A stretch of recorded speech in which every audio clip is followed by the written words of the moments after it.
नमस्कार, मैं अखिलेश गुप्ता आपका इस YouTube चैनल पर एक बार पुनः स्वागत करता हूं। देश में म्यूकोरमाइकोसिस, जिसे साधारण भाषा में ब्लैक फंगस भी कहते हैं, इसके मामले खतरनाक तेजी से बढ़ रहे हैं, जिसकी वजह से लोगों के बीच में डर फैल रहा है। ब्लैक फंगस क्या है, कैसे होता है, इसका इलाज क्या है और हमें इससे बचने के लिए क्या सावधानियां रखनी चाहिए। ब्लैक फंगस को लेकर जो हमारे मन में सवाल हैं, भ्रांतियां हैं, उन सबका निवारण करने के लिए हमने एक ऑनलाइन वेबिनार आयोजित की। इस वेबिनार में हमने एम्स जोधपुर के ईएनटी के स्पेशलिस्ट और professor and head of ENT department doctor Amit Goyal को आमंत्रित किया था। ये वेबिनार हमने 4 जून को आयोजित की थी। इस वेबिनार की रिकॉर्डिंग के कुछ मुख्य अंश मैं आपके सामने प्रस्तुत कर रहा हूं, क्योंकि कुछ लोग इस वेबिनार में भाग नहीं ले पाए थे और इस वेबिनार में दी गई जानकारी से वंचित रह गए।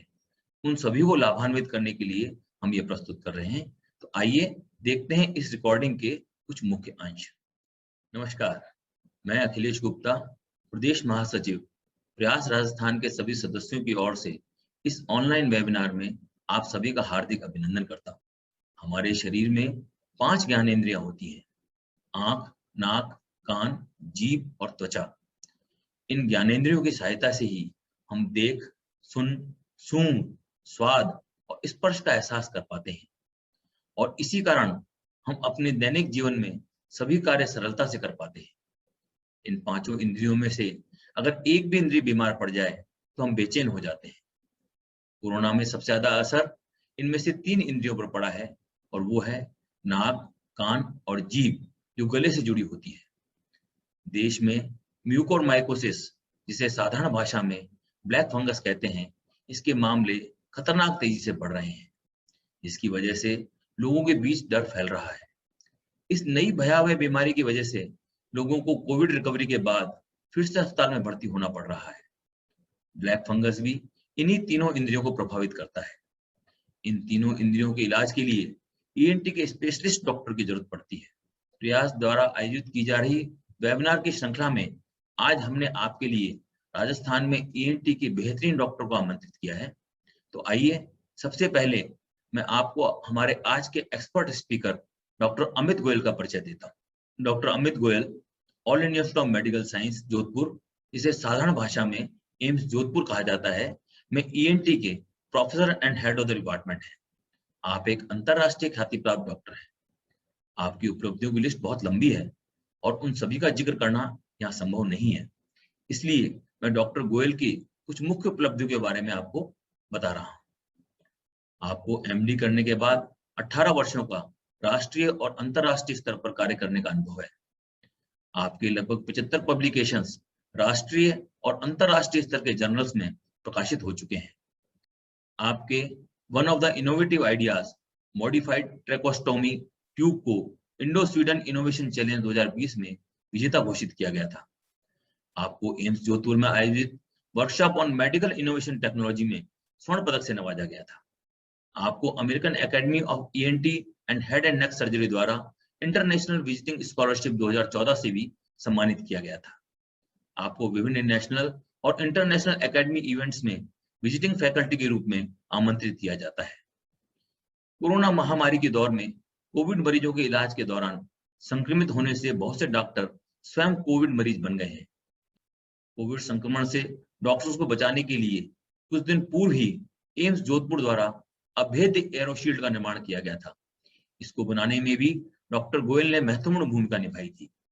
संक्षेप में मैं ये कह सकता हूं कि आप राजस्थान के लिए एक बहुमूल्य उपलब्धि हैं और राजस्थान की शान है।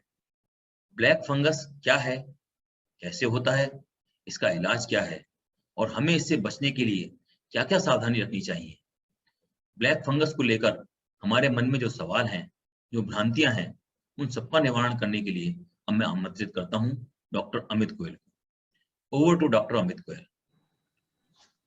जैसा कि मैं देख सकता हूँ सभी वरिष्ठ इंजीनियर्स हैं यहाँ पे, तो मेरे लिए पूरा ये एक अलग तरह का वो गैदरिंग है और आप सभी लोग जो हैं साइंस बैकग्राउंड सबका रहा है थोड़ा, तो मैं कोशिश करूंगा कि इसको जितना सरल रूप से मैं आपके सामने रख सकूं। उसको रखूं और अपनी बात आप तक पहुंचा सकूं।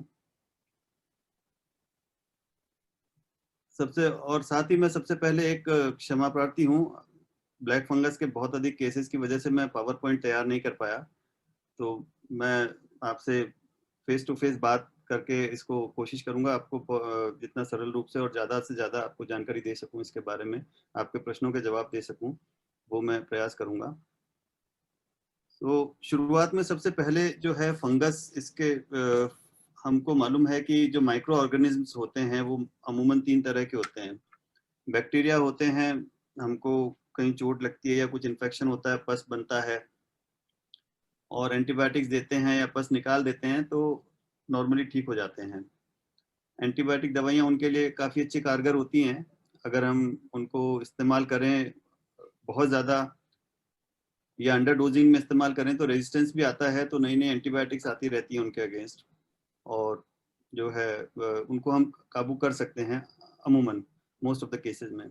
वायरल बीमारियां जो है, वायरस डायरेक्टली नुकसान नहीं करता, बट वायरस की वजह से शरीर में जो चेंजेस होते हैं, जैसे कोरोना वायरस है या कोई भी और वायरस, उसके लॉन्ग लास्टिंग इफेक्ट्स रह जाते हैं और उसके लिए भी एंटीवायरल ड्रग्स आती हैं, लेकिन वो इतनी प्रभावी नहीं होती। तो किसी भी वायरल डिजीज का एक तरीका यही होता है कि आप इंतजार करिए, वायरल अपने आप वायरल लोड बढ़ेगा बॉडी में, रेप्लिकेट करेगा, वो अपना असर छोड़ेगा, फिर वायरस जो है वो तो शरीर टेक केयर कर लेता है, वो थोड़े समय बाद नहीं रहता शरीर में, लेकिन उसके जो असर छूट जाते हैं, जैसे कोरोना में भी यही होता है। कोरोना इन्फेक्शन हुआ, 2 सप्ताह में वायरस इन्फेक्टिविटी खत्म हो जाती है, लेकिन वो जो नुकसान कर चुका है उसकी वजह से हम आगे और भी बीमारियां, साइटोकाइन स्टॉर्म और ये सब चीजें होती हैं, एंड उसकी वजह से आईसीयू में भी जाना पड़ता है, ऑक्सीजन की जरूरत भी पड़ती है। और तो हमारा मेन उद्देश्य रहता है उसको कंट्रोल करना, उसका जो डैमेज हुआ है। वायरल लोड को बहुत शुरू में हम कंट्रोल कर सकते हैं, बट कुछ दिनों के बाद वायरल लोड कंट्रोल करने की जरूरत नहीं रहती, उसके नुकसान को कंट्रोल करने की जरूरत रहती है। तीसरी तरह के माइक्रो ऑर्गेनिज्म, जिनकी बीमारियां तो बहुत ज्यादा नहीं होती हैं अमूमन, ये होती भी हैं तो बहुत खतरनाक नहीं होती हैं आमतौर से, लेकिन जब ये खतरनाक हो जाती हैं तो इनके ट्रीटमेंट ऑप्शंस बहुत कम रह जाते हैं हमारे पास। वो है फंगस। फंगस जैसा कि सब जानते हैं, इसको आम भाषा में फफूंद कहा जाता है, और नॉर्मली घर में भी कोई पुरानी ब्रेड रोटी पड़ी हो उस पर फंगस जम जाता है, और कई और तरह की चीज़ों पे हमने देखा है फंगस जम जाता है। तो फंगस ऐसी चीज है जो वातावरण में सब जगह मौजूद है। हम सांस लेते हैं, उस हवा में भी फंगस है, हम कुछ खाते हैं, कुछ भी जो भी चीज हमारे शरीर में जा रही है, हम चारों तरफ फंगस से घिरे हुए हैं, चाहे वो पानी हो या कुछ भी चीज हो। तो फंगस से हम अछूते नहीं रह सकते, किसी भी तरह के फंगस से। वायरस है, कोरोना वायरस आया जहां से भी आया, उसका वो पहले नहीं था, आया उसने बीमार किया, बट फंगस हर समय है। हमारे शरीर के अंदर भी जो है फंगस, नाक में, साइनसेज में, फेफड़ों में और दूसरी कैविटीज में, सब जगह है फंगल स्पोर्स। तो फंगस का आना या फंगस का होना, that's not a problem. Fungal spores पड़े रहते हैं बॉडी में, कभी कोई बीमारी नहीं होती है। फंगस अलग अलग तरह की होती है और 3-4 तरह से शरीर को प्रभावित करती है।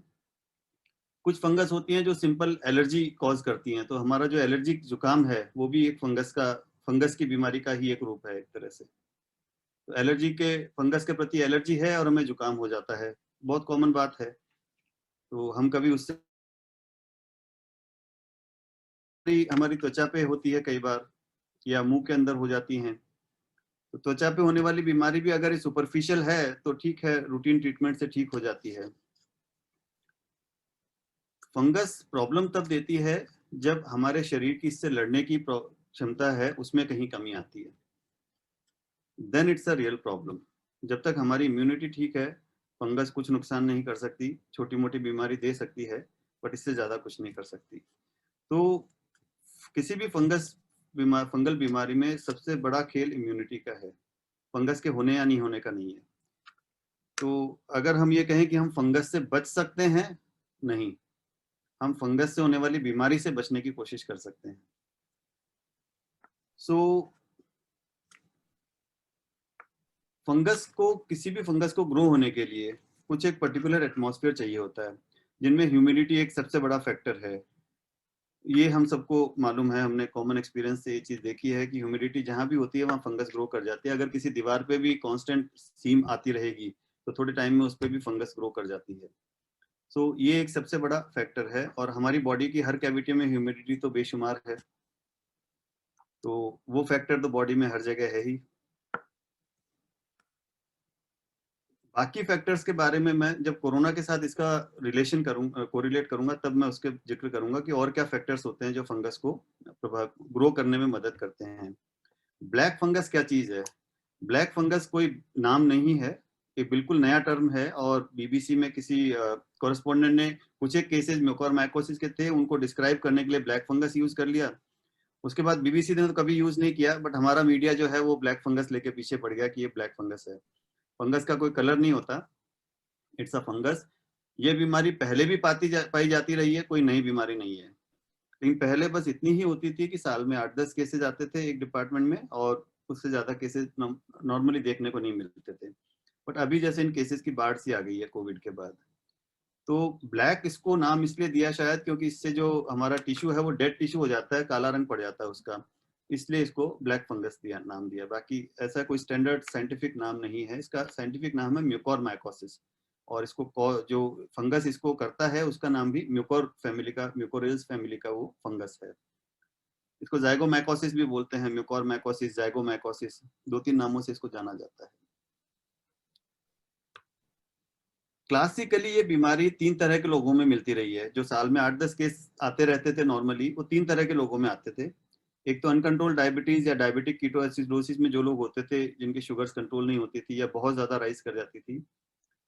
उनमें कुछ केसेस ऐसे भी होते थे जिनमें डायबिटीज उनको पता ही नहीं होता था, पहली बार वो म्यूकोरमाइकोसिस लेके आते थे और इन्वेस्टिगेशंस के दौरान पता चलता था इसको तो डायबिटीज भी है, काफी खतरनाक। तो सबसे कॉमन तरह के लोग डायबिटिक्स होते थे, अनकंट्रोल्ड या अननोन डायबिटिक्स। दूसरी तरह के लोग इसके होते थे कैंसर पेशेंट्स, जिनकी इम्यूनिटी इन जनरल कम होती है, और खास तौर से जो ब्लड कैंसर के पेशेंट्स हैं, ल्यूकीमिया, लिम्फोमा, उनमें ये ज्यादा पाया जाता था।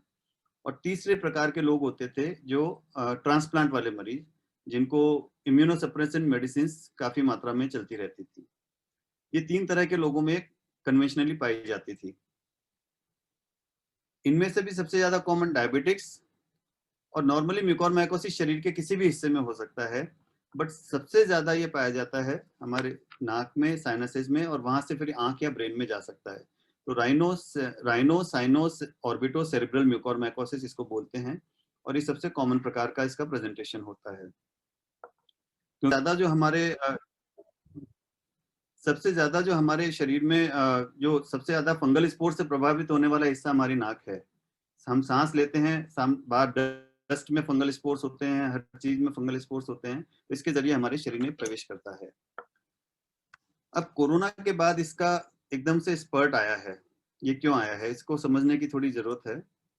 कोरोना एक वायरल डिजीज है, जैसा कि मैंने कहा, थोड़े टाइम में ठीक हो जाती है। 100 में से 99% पेशेंट्स को कुछ नहीं होगा, 100 में से 90 मरीजों को हॉस्पिटलाइजेशन की भी जरूरत नहीं है, और न ही किसी दवाई की जरूरत है सिवाय पैरासिटामोल के। जो 10% मरीज बचे, उनमें से भी मैक्सिमम पेशेंट्स थोड़ी बहुत ऑक्सीजन से या थोड़ी दवाइयों से ठीक हो जाते हैं। आईसीयू में कुछ पेशेंट्स पहुंचते हैं, और आईसीयू में पहुंचने के बाद कोरोना की मोर्टेलिटी सिर्फ 1 से 1.5% है। मतलब अगर 100 मरीजों को कोरोना हुआ है तो उनमें से 1 से 1.5% लोग ही होंगे जो कि विल नॉट सर्वाइव, बाकी सब सर्वाइव करेंगे। तो कोरोना में फर्स्ट जो मैं अभी चैट बॉक्स देख रहा था, कई लोग बहुत तरह के सवाल पूछ रहे हैं कि स्टेरॉइड्स पहले भी दे जाते रहे हैं, तो अभी ऐसा क्या हो गया, और स्पेशली सेकेंड वेव में। सॉरी,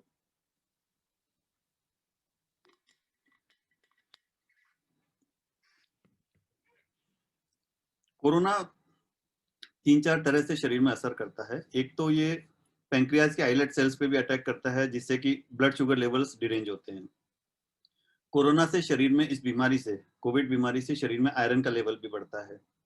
और कोरोना अपने आप में इम्यूनिटी को प्रभावित करता है, इम्यूनो सप्रेशन करता है। और चौथा फैक्टर जो कोरोना करता है, वो शरीर में थोड़ा एसिडिक एनवायरनमेंट क्रिएट करता है। वो कोई भी बीमारी, जो कोई भी इन्फेक्शन होता है, वो शरीर में एक एसिडिक एनवायरनमेंट क्रिएट करता ही है।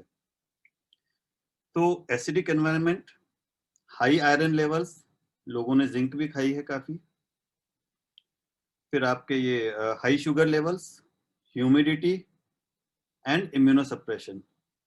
So basically it's a perfect environment for corona के लिए, sorry not for corona, for fungus, black fungus, and it's a perfect environment. उसके लिए एक स्वर्ग का माहौल बन जाता है. उसको जो खुराक चाहिए वो सारी खुराक कोरोना ने उसको प्रोवाइड कर दी है.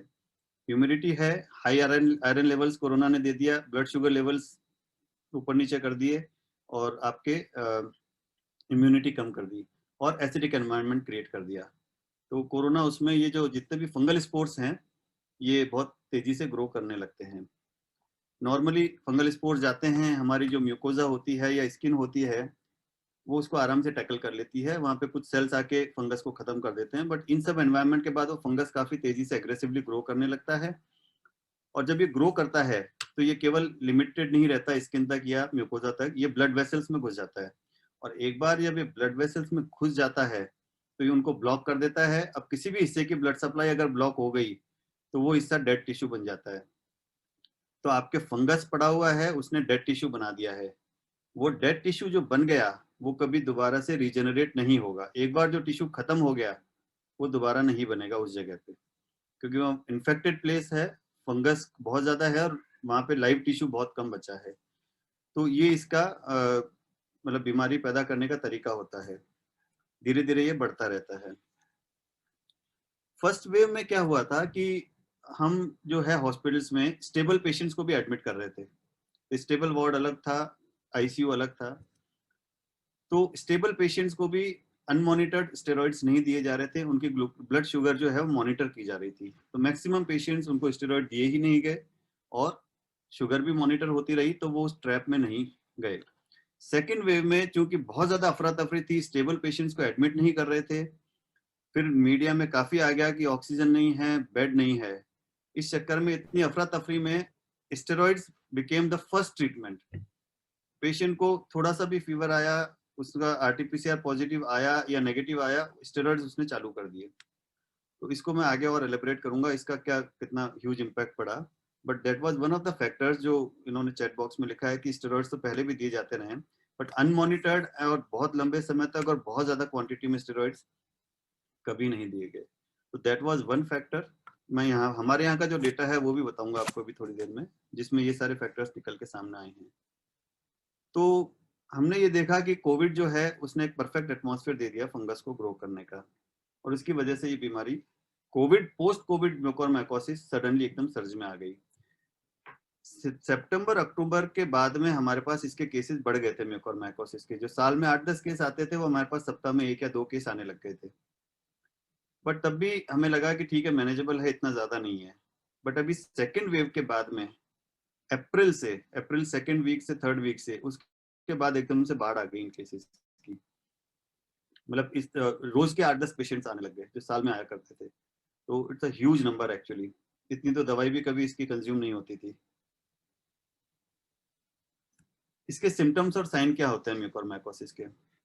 सबसे पहला जो है इसका प्रेजेंटेशन आता है हमारे चेहरे के एरिया में. तो आम भाषा में मैं बताऊं, जो ध्यान देने वाली बात है, अगर हमारे शरीर में चेहरे पे किसी एक तरफ सूजन आने लगे, गाल पे सूजन हो या आंख के चारों तरफ सूजन हो, या हाथ लगाने पे वो कोई हिस्सा सुन्न होने लगे, उसमें सेंसेशन लॉस हो जाए, या कोई काला चकत्ता चमड़ी पे दिखने लगे, या दिखने में फर्क आने लगे, आंख का हिलने में प्रॉब्लम होने लगे, हेडेक होने लगे, आंख बाहर आने लगे, आंख के अंदर लाली या सूजन जैसा काफी ज्यादा आने लगे, नाक बंद हो जाए, नाक से खून आए या नाक से काली काली पपड़ी आए, ये सब कुछ इसके कॉमन सिम्टम्स हैं. ये इनिशियल डिजीज में बहुत सटल होते हैं. हल्का सा आपको एनेस्थेटिक पैच लगेगा कि यहाँ सेंसेशन कम हो गई है, लॉस हो गया है, या थोड़ी सी सूजन है. जैसे जैसे अगर ये बीमारी एडवांस होगी तो इसमें अगर आंख इन्वॉल्व कर ली तो वो सिम्टम्स आ जाएंगे, फिर अगर दिमाग में चलेगी तो वो और ज्यादा सिम्टम्स आ जाएंगे. स्ट्रोक हो सकता है, आपके विजन लॉस कंप्लीट हो सकता है, एपिलेप्सी हो सकती है, सीजर्स मिर्गी के दौरे जिसको कहते हैं. तो ये सब सिम्टम्स नाक के जो जरिए जो अगर दिमाग में पहुंच जाता है तो वहां से आने लगते हैं. तो इन सिम्टम्स का ध्यान रखना जरूरी है. और नॉर्मली हम यही एडवाइस करते हैं कि थोड़ा भी अगर सिम्टम लगे और आप हाई रिस्क ग्रुप में आते हैं तो उसमें अर्लीस्ट जितना पॉसिबल हो उतना इमीडिएटली दिखा लें. ये नहीं करें कि कल दिखा देंगे, परसों दिखा देंगे. Time is life, if I से केयर। सेकेंडली, इसको अगर सपोज शक हो गया तो उसके बाद ट्रीटमेंट किस तरह से जाएगा, वो एक बहुत जरूरी है समझना। इसमें सबसे पहले हम एक तो एंडोस्कोपी करके देखते हैं, नाक के अंदर की चमड़ी जो है वो, उसकी जो लालिमा होती है, लाल होती है, वो कम लाल हो जाती है, क्योंकि ब्लड सप्लाई रुक जाती है तो वो आपको पेल दिखेगी। या नाक के अंदर एंडोस्कोप डालने पे भी कोई सेंसेशन नहीं होगा, वहां पे बायोप्सी लेने से भी कोई आपके ब्लीडिंग नहीं होगी, तो हम एंडोस्कोपी करके उसको देखते हैं। सीटी स्कैन और एमआरआई ये जरूर है, खासतौर से MRI is more you know diagnostic for mucormycosis. MRI ज्यादा जल्दी पिकअप कर लेती है सीटी स्कैन की बजाय, तो वो हम कराते हैं। और इसके अलावा शुगर लेवल्स चेक करते हैं, और उसके बाद इमीडिएटली हम एंटीफंगल दवाइयां शुरू कर देते हैं और सर्जरी करते हैं। सर्जरी करके जो नेक्रोस हो चुका है पार्ट, उसको हटाना बहुत जरूरी होता है।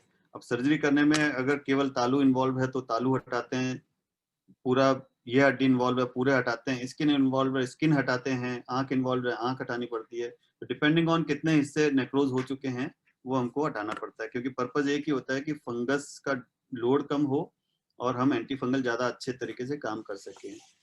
अब यहाँ सारी प्रॉब्लम जो है वो एंटी फंगल को लेके है, क्योंकि बैक्टीरिया के लिए बहुत सारी दवाइयां हैं, वायरस के लिए अधिकतर वायरल्स में एंटीवायरल्स का बहुत ज्यादा रोल नहीं होता, होता भी है तो लिमिटेड कुछ वायरसेस में है रोल, बट इतना मतलब एकदम वैसा नहीं है कि नहीं हाँ ये देने से बिल्कुल क्लियर हो गया। फंगस में दवाइयां कुल 2-3 हैं जो म्यूकोरमाइकोसिस के लिए, और बहुत कॉस्टली दवाइयां हैं। अनफॉर्चुनेटली अभी स्टॉक बहुत कम थे तो मार्केट में काफी ज्यादा अफरा तफरी सा है, तो उनमें से भी जो गोल्ड स्टैंडर्ड दवाई सिर्फ एक ही है, तो that is a big problem with this current scenario. और इसीलिए हमको अभी इस समय ज्यादा डर लगता है, क्योंकि एंटीफंगल दवाइयों की अवेलेबिलिटी बहुत बड़ी समस्या है, और it's like fighting a war without a sword in your hands. But still ठीक है, सर्जरी करके जो भी एंटीफंगल्स अवेलेबल होती हैं हम उससे कोशिश करते हैं, सब लोग सभी जगह यही माहौल है करीब करीब। सो मैनेजमेंट इसका बहुत लंबा चलता है, महीनों का ट्रीटमेंट है। इट्स नॉट कि आपने 4 दिन 5 दिन 10 दिन 15 दिन, महीनों चलता है इसका ट्रीटमेंट। और उसके बाद भी इट टेक्स टाइम टू से कि नहीं अब आप डिजीज फ्री हैं। कई बार 4 महीने 6 महीने तक दवाइयाँ देनी पड़ती हैं रिपीटेड सर्जरीज करके, और उसके बाद जब हम कहते हैं फिर जो डिफेक्ट हो गया, जो पार्ट हटाया, उसको प्लास्टिक सर्जरी से बनाना पड़ता है, अलग अलग तरह के रिकंस्ट्रक्टिव सर्जरी और रिहेबिलिटेशन, तो वो सब करना पड़ता है, काफी लेंदी प्रोसेस है। और इसमें कुछ लोगों के मन में ये होता है कि साहब हम तो डायबिटिक हैं, तो हम जैसे प्रोफाइलैक्सिस बोलते हैं, हम वैक्सीन लगवाते हैं, तो वो लोग कहते हैं कि एंटीफंगल दवाइयां भी खा लें, उसका कुछ रोल है, साहब फंगल हो ही नहीं म्यूकोरमाइकोसिस। तो वो कोई स्टैंडर्ड थेरेपी उसकी है नहीं, क्योंकि प्रोफाइलेक्टिक एंटीफंगल्स केवल जो ट्रांसप्लांट पेशेंट्स बहुत ज्यादा इम्यूनोसप्रेसिव दवाइयां खाते थे उनके लिए होता था, और उसमें भी करीब 25% से ज्यादा पेशेंट में फिर भी म्यूकोरमाइकोसिस हो जाता था। तो ऐसा कोई फुल प्रूफ प्रोफाइलेक्टिक रोल किसी भी एंटीफंगल का नहीं है कि आप पहले से ले लो और आप सोच लो कि मुझे अब म्यूकोरमाइकोसिस नहीं होगा, ऐसी कोई दवाई नहीं है। और इसके बाद जो है मैं हमारे हॉस्पिटल का थोड़ा सा आपको डेटा अभी, हालांकि वो पूरी तरह से एनालाइज नहीं हुआ है, बट जितना एनालिसिस हमने किया है, अभी एम्स जोधपुर में करीब 125 से ऊपर इसके म्यूकोरमाइकोसिस के पेशेंट्स, मतलब पूरा डेडिकेटेड वार्ड अलग बनाना पड़ गया है, और 2 से 3 ओटी दिन रात चला के we are trying to manage. उसमें जो भी हमने देखे हैं फैक्टर्स, उसमें 2-3 चीजें बड़ी क्लियर है। अभी पेपर्स में या कई लोगों के मन में बहुत सारी चीजें आती थी, is it related to steam inhalation, is it related to industrial oxygen, is it related to faulty mask, ये वो। Given the thing that okay hygiene is a very important thing, आप अगर ऑक्सीजन भी यूज करें तो distil water से करें या उसको रेगुलर क्लीनिंग वगैरह करते रहें, that is one very important thing, no doubt. और मास्क जो है उसको बराबर आप चेंज करते रहें, कपड़े का मास्क अगर यूज करते हैं तो उसको रेगुलर धोएं।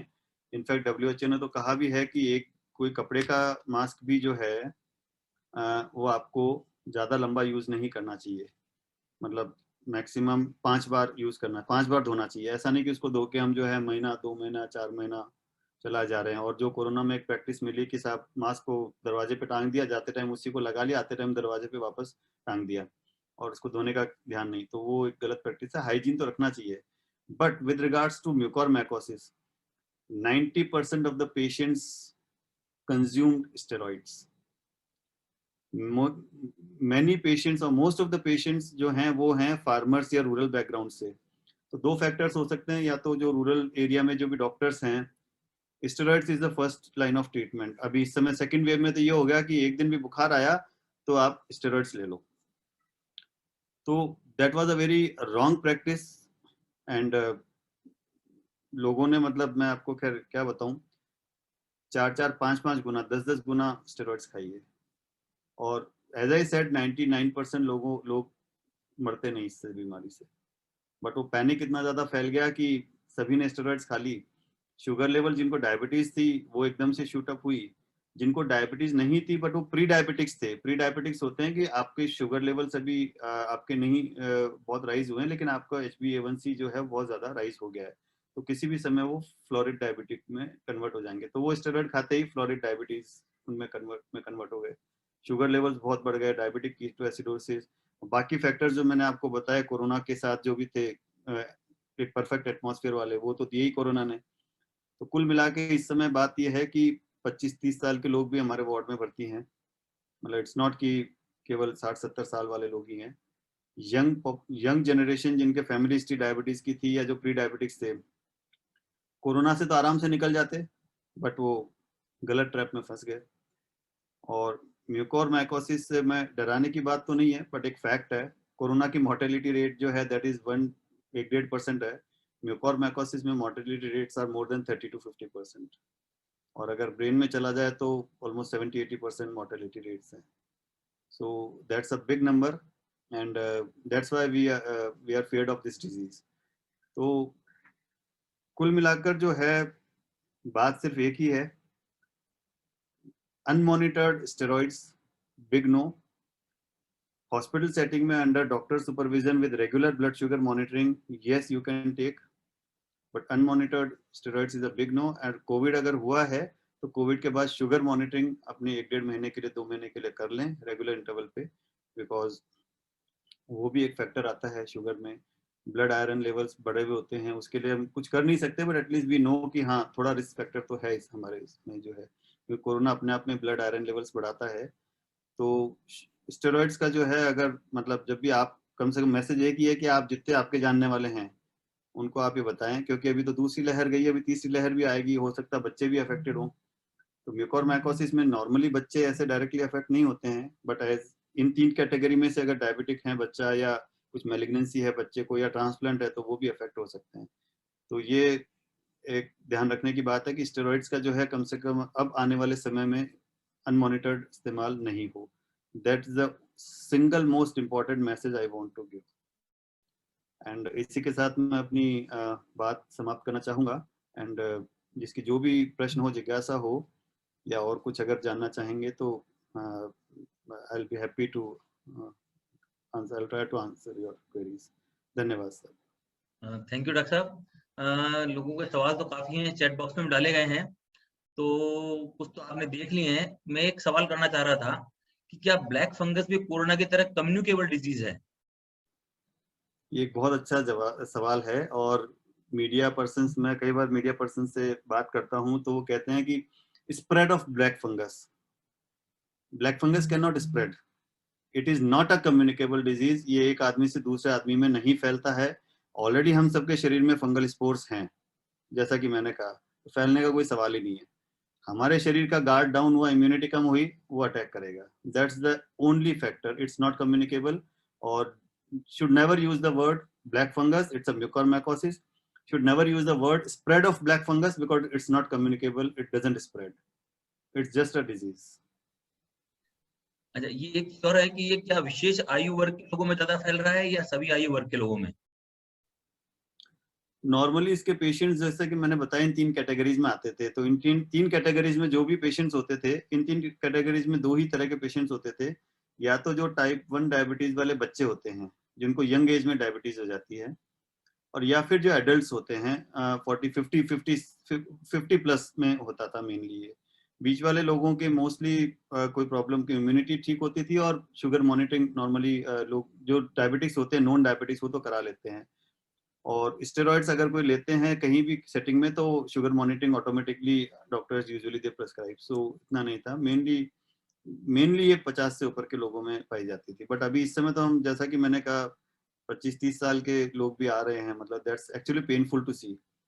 20s 30s 40s lot of patients are there, so अभी तो मेरा ख्याल है एज बार इतना प्रोमिनेंट नहीं है, बट हाँ conventionally there has been as bar. Black fungus के बाद रिकवर होने के बाद के लॉन्ग टर्म साइड इफेक्ट्स क्या हैं इसके? सबसे पहली चीज तो लॉन्ग टर्म साइड इफेक्ट्स देखने के लिए पेशेंट उस स्टेज तक पहुंचे, that will be a very, अपने आप में एक बड़ा अचीवमेंट होगा इफ आई से सो। और दूसरा ये है कि जो इसमें सर्जरी होती है कई बार काफी एक्सटेंसिव करनी पड़ती है। आपका जबड़ा निकल गया, आंख निकल गई, दोनों तरफ के जबड़े निकालने पड़ सकते हैं, पूरा का पूरा बीच का हिस्सा, कई बार चमड़ी भी का भी काफी बड़ा हिस्सा।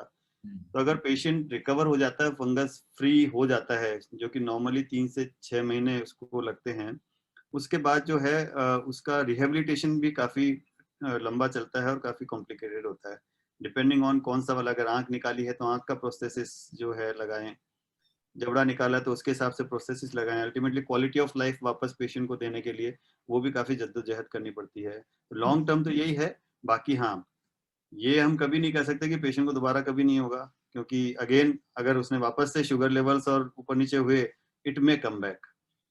तो वो तो हमेशा उसको शुगर्स तो उसको ध्यान रखने ही पड़ेंगे किसी भी स्थिति में, और नॉर्मल कोर्स में भी किसी में भी ये हो सकता है, तो उनमें भी हमेशा संभावना रहती है। डॉक्टर साहब, जैसा आपने बताया कि कोविड की वजह से हमारी इम्यूनिटी वगैरह कमजोर हो जाती है और ब्लैक फंगस जो है, जिसके भी जो फंगस तो रहता ही है, उसके स्प्रेड के चांसेस बढ़ जाते हैं। तो जो कोविड पेशेंट्स हैं उनको पोस्ट कोविड क्या प्रिकॉशंस लेनी चाहिए ताकि इसकी पॉसिबिलिटीज कम हो सके? खान पान में, या कुछ एक्सरसाइजेस, या कुछ योगा, या कुछ मेडिसिन, जैसा भी आप कुछ समझते हैं, क्या चीज किया जाए? बिल्कुल सर, तो योगा, मेडिसिन, वो सब तो अपनी जगह है। मेन जो ध्यान रखने की चीज है दो ही हैं। खान पान हेल्दी रखें और शुगर्स रेगुलरली मॉनिटर करें। कोविड अगर कोई डायबिटिक नहीं भी हो तो उसको शुगर्स अपनी कुछ समय के लिए मॉनिटर करवा लेनी चाहिए। और not only blood sugars, HbA1c एक ऐसा टेस्ट है जो आपके पिछले कुछ महीनों की शुगर एवरेज शुगर लेवल्स को रिफ्लेक्ट करता है। तो HbA1c करा लें, उससे अगर आप प्री डायबिटिक हैं तो भी आपको पता लग जाएगा और आप ज़्यादा सावधान रहेंगे, और अगर डायबिटिक हैं तो वैसे ही आपको पता लग ही जाएगा। और अगर आपने स्टेरॉइड्स खाए हैं तो आपको विशेष ध्यान रखने की जरूरत है शुगर लेवल्स मॉनिटर करने की। That is number 1। Raised iron levels का हम कुछ नहीं कर सकते, एसिडिक एनवायरनमेंट, एसिडोसिस जो बॉडी में थोड़ा बना है उसका कुछ नहीं कर सकते। और बाकी दवाइयां जो है इसमें, जैसे आप ये कर सकते हैं, जल नेती आप कर सकते हैं, तो उससे थोड़ा सा फंगल स्पोर्स लोड जो नाक में है वो, बट दैट्स नॉट थ्योरेटिकल। इसका कोई साइंटिफिक वो नहीं है अभी तक कि हम जलनेती करेंगे इससे बच जाएंगे, क्योंकि ये तो हर समय सांस, हर अगली सांस के साथ फिर आके डिपॉजिट हो जाएगा। It's like that. तो थोड़ा सा हाइजीन का बात है, बाकी इसमें मेन तो शुगर लेवल्स का है और अपने हेल्दी खान पान, हेल्दी दिनचर्या वो हम रख सकते हैं। प्रोफाइलैक्सिक दवाइयों का और कोई रोल नहीं है इसमें किसी भी तरह। किसी तरह का स्पेसिफिक डाइट चार्ट आप प्रिस्क्राइब करते हैं या कोई इसके लिए कि ये नहीं आपको ज्यादा लेनी चाहिए? नहीं, ऐसा कोई स्पेसिफिक डाइट चार्ट नहीं है। मेन तो जो डायबिटिक्स है उनका डाइट तो वैसे भी उनकी शुगर लेवल्स के हिसाब से स्पेसिफाइड होता ही है।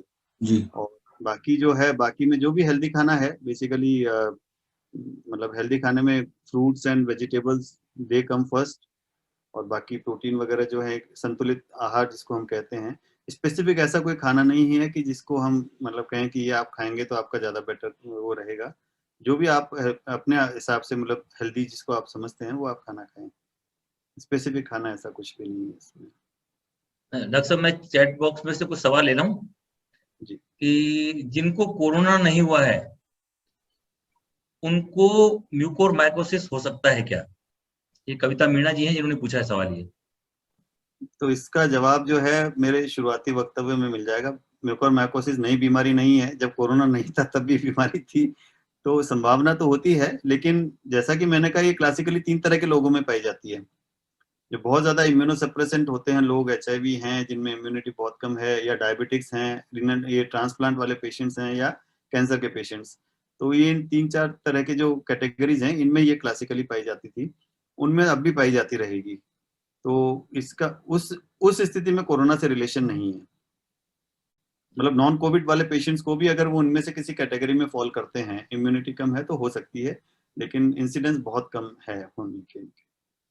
एक सवाल डॉक्टर से, ये fungal spores are present in air, soil and organic matter, what precaution one should keep to prevent from its infection? ये डॉक्टर नंदी गुप्ता ने पूछा है। अगेन यू कांट स्टॉप, जैसा कि मैंने कहा, आप सांस तो लेंगे ही। अभी आप मास्क लगाते हैं, ठीक है, थोड़ा फंगल लोड कम जाता होगा, इतना ही हम मान सकते हैं, है ना। लेकिन फंगल लोड पूरी तरह से खत्म कर पाए, हम घर में अगर झाड़ू लगाते हैं, उससे जो थोड़ी बहुत डस्ट उड़ती है, चद्दर झाड़ते हैं, उसमें भी स्पोर्स होते हैं। तो आप 100% स्पोर्स से नहीं बच सकते, आप सिर्फ अपना गार्ड स्ट्रॉन्ग कर सकते हैं कि हाँ ठीक है, शुगर लेवल चेक करें, हेल्दी लाइफस्टाइल रहे, that's the only thing we can do.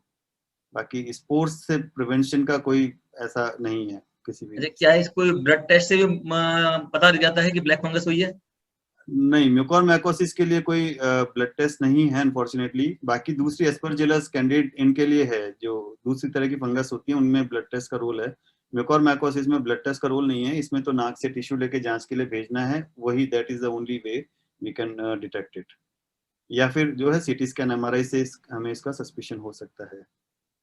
ये सोनल सीरीज ने पूछा है कि internationally we have not heard about so many cases in any other country, why majority in India? Okay, so the answer lies in unmonitored use of steroids। आप at least developed countries में तो किसी में होगा नहीं, वहाँ everything is monitored very strictly। steroids भी इतना नहीं दिए गए वहाँ पे। steroid जो है वो that is given in a very specific group, that should be given in a very specific stage of corona in very specific group of patients। But जो इंडिया में जो हुआ है स्टेरॉइड्स का यूज जिस तरह का, probably that is one big reason I will say कि वो शायद बाकी जगह पे नहीं हुआ है उतना उस तरह से, एकदम अनमॉनिटर्ड जिसे कहते हैं। वी हैव पेशेंट्स की जिनको फीवर आया, दुकान पे गए, स्टेरॉइड ली, खा लिए, अल्टीमेटली एवरीबॉडी कि हाँ स्टेरॉइड्स ले लो, स्टेरॉइड्स ले लो, क्योंकि सबको डर ये लग रहा था कि तबीयत बिगड़ गई तो हमको जगह नहीं मिलेगी, ऑक्सीजन नहीं मिलेगी। तबीयत बिगड़ती 100 में से केवल 5 लोगों की है जिनको हॉस्पिटलाइजेशन, मतलब 100 में से 10 को हॉस्पिटलाइजेशन की जरूरत पड़ती है, 5 की थोड़ा सा और ज्यादा केयर की जरूरत पड़ती है, और मोर्टेलिटी केवल 1-1.5% है। बट वो पैनिक इतना ज्यादा फैल गया कि everybody was just running after steroids कि हमको जरूरत ही ना पड़े ऑक्सीजन की। Probably that was one big reason of these many cases. एक नरेंद्र गुप्ता जी ने पूछा है कि whether mucormycosis is due to side effects of only medicines during vivid 29 treatments। देखिए म्यूकोरमाइकोसिस स्टेरॉइड का साइड इफेक्ट नहीं है। स्टेरॉइड से जो हमारे शुगर लेवल्स बढ़े और इम्यूनिटी कम हुई, उसकी वजह से है, डायरेक्ट स्टेरॉइड का साइड इफेक्ट नहीं है। तो ऐसा कोविड-19 में भी ऐसी कोई दवाइयां नहीं है जिससे आपको म्यूकोरमाइकोसिस हो जाएगा, तो ऐसी किसी दवाई का साइड इफेक्ट नहीं है। ये बंसल साहब ने क्वेश्चन कर रखा है, sir I am suffering from myasthenia gravis MG since March 20, now taking Wysolone 10 mg BOD steroids जो है, what advice for such person not having diabetes? The only thing, steroids बहुत से लोग बहुत सी बीमारियों में लाइफ लॉन्ग लेते हैं, तो एक ही सलाह है, स्टेरॉइड्स जरूरत पड़ने पे लेनी भी पड़ती है, it's a life saving drug in many situations also, but sugar levels regular check करते रहें, that's the only thing I will say. और अनमॉनिटर्ड नहीं ले कि डॉक्टर ने लिखा है 15 दिन की लिखी है और हम जो है 6 महीने बाद दिखाने के लिए जा रहे हैं, वो ना करें, दैट्स द ओनली थिंग। एक ये सबाई सिंह जी ने क्वेश्चन पूछा है साहब कि क्या स्टीमिंग से भी इसका फर्क पड़ता है, ब्लैक फंगस होने का संभावना है? साहब आप स्टीमिंग करें या नहीं करें, हमारे अंदर तो ह्यूमिडिटी भरी पड़ी है, फंगल स्पोर्स भी भरे पड़े हैं। तो जो स्टीमिंग में कई लोग बहुत तेज भाप एकदम ले लेते हैं ना, एकदम गरम गरम, that should not be done. Normal course में स्टीम आप लें एंड दिन में 1-2 बार 3 बार, दैट इज फाइन। बट आप हर आधे घंटे में जाके स्टीम ले रहे हैं और बहुत तेज भाप को अंदर ले रहे हैं, गरम एकदम गरम भाप को, that is harmful. Normal steaming is not a problem, rather industrial oxygen के लिए भी कई लोगों ने बहुत सुना होगा, बट जो पीजीआई चंडीगढ़ में एक बार अभी उन्होंने कुछ शॉर्ट एक स्टडी करी थी, तो ऐसा कोई फंगस, जस्ट डेमिकेशियस फंगस मिले उनको, ऐसा कोई हार्मफुल वैसा नहीं मिला। तो जो हमारे यहाँ भी जो आया है, की factor is steroids and diabetes, that's all. Pramod Mathur साहब अनम्यूट कर लें। कोरोना खत्म हो चुका, मुझे रिकवर हो गया, लेकिन अब वापस कोई चांसेस रहते हैं क्या इसके? किसके, कोरोना के या ब्लैक फंगस के? दोनों के। कोरोना साहब देखिए, री इन्फेक्शन कोरोना का हुए हैं लोगों में, बहुत ज्यादा संख्या नहीं है लेकिन हुए हैं लोगों में। तो क्योंकि वेरिएंट चेंज करता रहता है, लेकिन नॉर्मली जो अगर होता भी है तो बहुत सीवियर नहीं होना चाहिए। अगर वैक्सीन लग चुकी है और कोरोना हो चुका है तो उम्मीद ये करते हैं कि माइल्ड इन्फेक्शन ही होगा। और जो म्यूकोरमाइकोसिस है, म्यूकोरमाइकोसिस का तो जैसा कि मैंने कहा, it depends on sugar levels.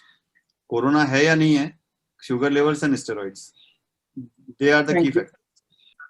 नमस्कार गोयल साहब, आपने बहुत अच्छा बताया। मेरा प्रश्न ये है, यदि अपने को कोविड नहीं हुआ है और 65 प्लस है तो क्या प्रिकॉशंस रखने चाहिए? क्योंकि आपने बताया फंगस स्टेरॉइड खाने से और दे रहे हैं उससे हो रहा है, तो कोई चांसेस तो नहीं है? क्योंकि फंगस अपनी बॉडी में रहता है, ये आपने बहुत अच्छा बताया, पर ये जागरूक हो जाता है स्टेरॉइड के कारण और डायबिटीज बढ़ने का। यदि अभी कोई डायबिटीज वगैरह नहीं है, 65 प्लस है, तो क्या प्रिकॉशंस रखने चाहिए? और क्या बच्चों में भी रखने चाहिए? बच्चों को डायबिटीज भी नहीं है, छोटे बच्चे हैं 10 साल के, ये मेरा प्रश्न है। जी, अगर डायबिटीज नहीं है तो इसके होने के चांस बहुत ही नगण्य हैं।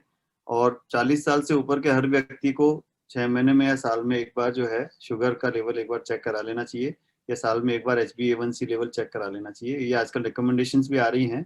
और 65 है तो डेफिनेटली आपको हर 6 महीने में एक बार चेक करा लेना चाहिए। Sugar levels are fine, then nothing to worry. Om Prakash Sharma ji, please unmute yourself. हाँ नमस्कार सर। नमस्कार जी।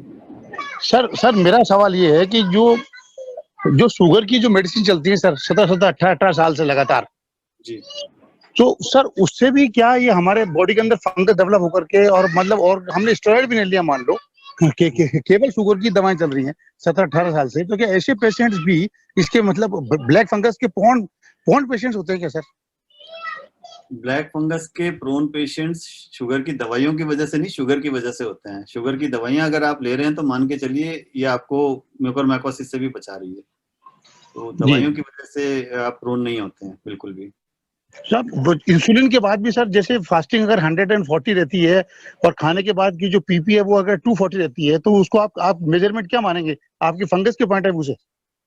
साहब मैं इसका स्पेशलिस्ट नहीं हूँ, मेरी नजर में अभी भी थोड़ा सा it's not a good control, but बेहतर है कि आप जो भी जिनसे भी रेगुलर ट्रीटमेंट लेते हैं आप उनसे इसको। Thank you. Ravindra Bakhna ji, please unmute yourself. नमस्कार साहब। नमस्कार जी। डॉक्टर साहब, मैं ये पूछना चाह रहा था, जो पेशेंट्स ऑटो इम्यून प्रॉब्लम से सरवाइव कर रहे हैं या उनके साथ में ऑटो इम्यून की प्रॉब्लम है, तो उनको कोरोना प्रॉब्लम्स के साथ में कैसे डील करना चाहिए? उनकी सेंसिटिविटी का एरिया क्या रहता है? ऑटो इम्यून डिजीजेस से जो अगर कर रहे हैं डील, तो वी एक्सपेक्ट कि वो किसी न किसी या तो इम्यूनोमॉड्यूलेटर ड्रग पे होंगे या हो सकता है कुछ स्टेरॉइड्स भी ले रहे हों। तो कोरोना का ट्रीटमेंट तो बड़ा स्टैंडर्ड है, इसका इतना फर्क नहीं पड़ता, बिकॉज नॉर्मली कोरोना के ट्रीटमेंट में इन सब ड्रग्स को हम छेड़ते नहीं है। जो पेशेंट एक बार जो ड्रग्स ले रहा है उसको हम छेड़ते नहीं है, क्योंकि we expect that body will take care of itself and ये टाइम निकल जाएगा। इसका अगर आपका सैचुरेशन में कुछ प्रॉब्लम होता है तो उस समय एक्टिव ट्रीटमेंट कोरोना का स्टार्ट किया जाता है। और बाकी अगर सपोज स्टेरॉइड्स ले रहे हैं तो शुगर लेवल मॉनिटरिंग, और अदरवाइज बाकी इम्यूनोमॉड्यूलेटर ले रहे हैं तो कितने ज्यादा इम्यूनोसप्रेशन है उस पर डिपेंड करता है। बट नॉर्मली कोरोना के ट्रीटमेंट में direct effect most of the patients में इसका नहीं होता है। Next Radheshyam ji Mittal, please unmute yourself. मैं डॉक्टर साहब ये पूछ रहा था कि मेरे कई फ्रेंड्स हैं जिनको कोरोना हुआ था, तो उनको स्टार्टिंग से स्टेरॉइड दे दी, लेकिन वो मतलब जब कहते हैं ना कि डॉक्टर साहब स्टेरॉइड लेना जरूरी है क्या, तो डॉक्टर साहब उनको कहते हैं कि मैं डॉक्टर हूँ कि आप डॉक्टर हो, मैंने आपको जो दवाई दी वो ले लो। तो मान लो ऐसे केसेज में जिसमें डॉक्टर स्टेरॉइड मतलब दे देते हैं और अपन समझते हैं कि ये नुकसान कर सकते हैं, तो अपने को इससे क्या सॉल्यूशन निकालना चाहिए? दूसरे डॉक्टर को दिखाना चाहिए या अपने आप ही उसको अवॉइड करना चाहिए? क्या करना चाहिए उसके लिए?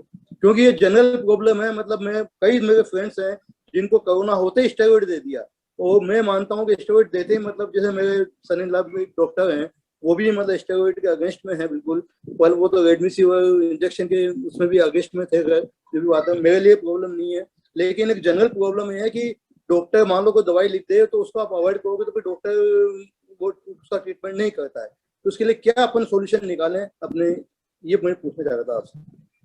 सब देखिए, इसमें तो एक बड़ी मतलब सीधी सी बात है, डॉक्टर अपने क्लिनिकल जजमेंट से दे रहा है, उसमें सिर्फ इतना कर सकते हैं कि अगर स्टेरॉइड लें भी तो अपने शुगर्स रेगुलर मॉनिटर करें, और केवल उस समय नहीं, आने वाले कम से कम 1 से 1.5-2 महीने तक very strict monitoring of sugar अगर लेना भी पड़े। अब स्टेरॉइड्स लेना है या नहीं लेना, एक वो डॉक्टर जिसने देखा है उसका क्लिनिकल जजमेंट है, उस पर मैं कोई कमेंट नहीं करूंगा। और आपको ये लग रहा है कि ठीक है या नहीं है, आप सेकंड ओपिनियन लेने के लिए पूरी तरह से स्वतंत्र हैं, लेकिन तो वो एक clinical judgement patient to patient उसके हिसाब से हो जाता है, उस पर डायरेक्ट तो मैं कुछ नहीं कर सकूंगा। बट अगर आप ले रहे हैं तो आप शुगर मॉनिटरिंग करिए, और कम से कम अगले 2-3 महीने तक करिए। That is very important, that's the only advice I can give you for this. ऐसे सिंघवी साहब अनम्यूट करें, बोले। डॉक्टर साहब, गोयल साहब, thanks a lot for providing us very good information. मेरा क्वेश्चन ये है कि म्यूकोरमाइकोसिस के राजस्थान में ट्रीटमेंट किस किस जगह पे अच्छी तरह से होते हैं? कौन कौन से हॉस्पिटल्स है जहां इसका ट्रीटमेंट बढ़िया मिल सकता है? देखिए साहब, म्यूकोरमाइकोसिस का मरीज घर पे नहीं बैठ सकता, वो 1 या 2 दिन घर पे बैठ सकता है, तीसरे चौथे दिन उसको हॉस्पिटल आना ही पड़ेगा, क्योंकि बीमारी बहुत तेजी से बढ़ती है जी। तो इसलिए मैंने कहा था कि टाइम इज लाइफ। अगर आपको लग रहा है, immediately rush to hospital, that is number 1। Number 2, इसके इलाज में किसी छोटे हॉस्पिटल में भी इसका इलाज नहीं हो सकता, इसके इलाज के लिए आपको बड़ा हॉस्पिटल चाहिए जहां मल्टी, क्योंकि इट्स अ टीम वर्क, तो बहुत सारी स्पेशलिटीज के डॉक्टर्स होने चाहिए, और प्रॉपर सर्जरी, ओटीज, आईसीयूज और सारी फैसिलिटीज होनी चाहिए। तो राजस्थान में राज्य सरकार ने हर जिले में कुछ हॉस्पिटल्स को उन्होंने नॉमिनेट किया है, अथोराइज किया है डेजिग्नेट करके, वो इनका ट्रीटमेंट दे सकते हैं। बेस्ट बड़ा सब्जेक्टिव सा वर्ड हो जाता है, मेरे से पूछेंगे तो nothing is best then AIIMS Jodhpur, but वैसे जो है हकीकत ये है कि थोड़ा एंटी फंगल दवाइयों का भी जो है स्केर्सिटी तो है, और वो मोस्ट ऑफ द जगह है जहाँ सर्जरी आईसीयू केयर अच्छी मिल सके। आप बड़ा हॉस्पिटल चुनना चाहिए, ऐसा नहीं कि आप किसी छोटे हॉस्पिटल पे चले जाएं और फिर आधा यहाँ कराएं आधा वहाँ कराएं, तो उसका फायदा नहीं होता। तो थैंक यू डॉक्टर साहब। दिनेश त्रिवेदी जी अनम्यूट करें। सर मैं पूछ रहा था, ये मेट्रोल जो स्टेरॉइड में देते हैं मेट्रोल, इसके साथ में फेबीफ्लू और आइवरमेक्टिन, ये भी सर शुगर लेवल को बढ़ाती है क्या? नहीं, स्टेरॉइड्स बढ़ाते हैं, ये दोनों नहीं बढ़ाती। सर एक लास्ट सवाल लूंगा मैं, ये सुनील गुप्ता जी ने पूछा है, can we start treatment of mucormycosis in advance during corona treatment for highly diabetic person? मैंने इसका जवाब पहले दे दिया था, प्रोफाइलेक्टिक ट्रीटमेंट म्यूकोरमाइकोसिस का एब्सोल्युटली नो रोल, क्योंकि जिनमें प्रेस्क्राइब्ड है, सिर्फ एक ही कैटेगरी में प्रेस्क्राइब्ड है, उनमें भी जो है मतलब काफी बड़ी संख्या में उसके बाद भी हो जाता है म्यूकोरमाइकोसिस, तो प्रोफाइलेक्टिक ट्रीटमेंट का कोई रोल नहीं है इसमें, कोई एडवांस ट्रीटमेंट का रोल नहीं है। धन्यवाद डॉक्टर अमित। एम्स जैसे संस्थान से जुड़े होने के कारण इस महामारी के दौर में डॉक्टर अमित गोयल की व्यस्तता अत्यधिक बढ़ गई है, यहाँ तक कि उन्हें कभी कभी तो खाना खाने और सोने का पूरा समय भी नहीं मिल पाता है। इतनी व्यस्तता के बाद भी फोन पर जब मैंने उनसे आग्रह किया तो उन्होंने इस सोशल कॉज के लिए तुरंत हाँ कर दी और हमारे लिए समय निकाला। इसके लिए हम प्रयास परिवार की ओर से आपका हार्दिक आभार व्यक्त करते हैं।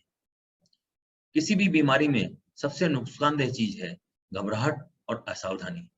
हम में से ज्यादातर इंजीनियर हैं और इस बात को बखूबी जानते हैं कि सावधानी हटी और दुर्घटना घटी। अगर हम संयम से काम लें और डॉक्टर द्वारा बताई गई सावधानियों का पूरा ध्यान रखें तो अगर हम बीमार हो भी गए तो बीमारी की गंभीरता ज्यादा नहीं होगी। कोरोना में इम्यूनिटी कम होने और इसके इलाज में स्टेरॉइड के प्रयोग के कारण डायबिटीज से ग्रसित लोगों में ब्लैक फंगस बहुत घातक सिद्ध हो रहा है। जैसा कि डॉक्टर अमित ने बताया कि ब्लैक फंगस के शुरुआती लक्षण जैसे नाक में सूखापन, चेहरे का सुन्नपन और जबड़े में दर्द होने पर तुरंत डॉक्टर से संपर्क करें। इसमें जरा सी भी देरी बहुत घातक सिद्ध हो सकती है क्योंकि ये बहुत तेजी से फैलता है। इसी के साथ हमें और भी कई सावधानियां रखनी है, जैसे घर पर ऑक्सीजन लेते समय नल का पानी का प्रयोग ना करें, आरओ या डिस्टिल वाटर का ही प्रयोग करना चाहिए। ऑक्सीजन सप्लाई की ट्यूब की दिन में कई बार सफाई करनी चाहिए। गंदा मास्क नहीं लगाना चाहिए। लंबे समय तक मास्क लगाना हो तो मास्क बदलते रहना चाहिए ताकि मास्क में नमी और गंदगी ना रहे। यदि हम अपनी इम्यूनिटी को मजबूत रखें और इन छोटी छोटी बातों का ध्यान रखेंगे तो ब्लैक फंगस जैसी घातक बीमारी से बचे रहेंगे। प्रयास की परंपरा है कि हम अपने अतिथि को स्मृति चिन्ह देकर सम्मानित करते हैं, किंतु इस कार्यक्रम के ऑनलाइन होने के कारण हम डॉक्टर अमित गोयल को मोमेंटो बाद में व्यक्तिगत रूप से पहुंचा देंगे। दोस्तों, जीवन में आशा निराशा, सुख दुख और हार जीत का आना जाना लगा रहता है। वक्त की सबसे बड़ी खूबसूरती यही है कि वो बदलता जरूर है। कठिन वक्त हमें दे जाता है नए अनुभव, नई सीख और चुनौतियों का सामना करने का दृढ़ विश्वास, जिसे हमें कभी डिगने नहीं देना है, क्योंकि हर शाम की सुबह जरूर होती है। मुसीबतें इंसान के इरादे आजमाती हैं, स्वप्न के पर्दे आंखों से हटाती हैं। मुसीबतें इंसान के इरादे आजमाती हैं, स्वप्न के पर्दे आंखों से हटाती हैं। गिरकर संभलना सीख ओ मुसाफिर, ठोकरें इंसान को चलना सिखाती हैं। कोविड के इस दौर में तनाव को कम करने के लिए हमें असमंजस और उलझन की स्थिति से बाहर निकलना होगा। क्यों डरें कि जिंदगी में क्या होगा? हर वक्त क्यों सोचें कि बुरा होगा? क्यों डरें कि जिंदगी में क्या होगा? हर वक्त क्यों सोचें कि बुरा होगा? बढ़ते रहे मंजिल की ओर, कुछ ना मिला तो क्या हुआ, तजुर्बा तो नया होगा। इन्हीं शब्दों के साथ मैं एक बार फिर इस कार्यक्रम में भाग लेने वाले सभी प्रतिभागियों को धन्यवाद देता हूं और विशेष रूप से डॉक्टर अमित गोयल जी का तहे दिल से शुक्रिया अदा करता हूं कि उन्होंने इतनी महत्वपूर्ण जानकारी हम सबके साथ शेयर की। नमस्कार।